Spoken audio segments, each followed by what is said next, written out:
रहनुमा तहरीक-ए-इंसाफ शौकत यूसुफजई ये कहते हैं कि कौन पार्टी में रहेगा कौन नहीं रहेगा ये फैसला बानी पीटीआई ने करना है। शेर अफजल मरवत के मामले पर जिम्मेदारी बैरिस्टर गौहर की बनती है कि बानी पीटीआई को हक़ाइक़ बताएं।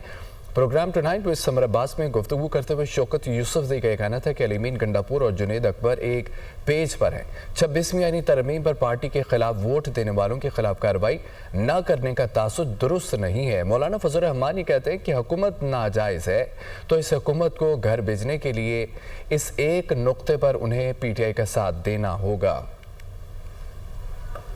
इमरान खान जेल में फैसले वही कर सकते हैं, इस तरह के किसी को पार्टी में निकालना, इस तरह बड़े फैसले तो इमरान खान ही कर सकते हैं ना। डिसिप्लिनरी इलेक्शंस अगर हो रहे हैं तो ये पार्टी का सरबराह ही कर सकता है। किसी के आने, किसी के जाने, किसी के नाराज होने से कोई फर्क नहीं पड़ता है इस पार्टी। ये जिम्मेदारी है चेयरमैन बैरिस्टर गौहर साहब की कि वो मतलब हालात से आगाह करें। वो खुद लाइल्म थे इस फैसले से। जब ये ऐलान हो गया, खबर चल गई, नोटिफिकेशन आ गया, पार्टी चेयरमैन लाइल्म है, वो कह रहे मुझे पता ही नहीं है।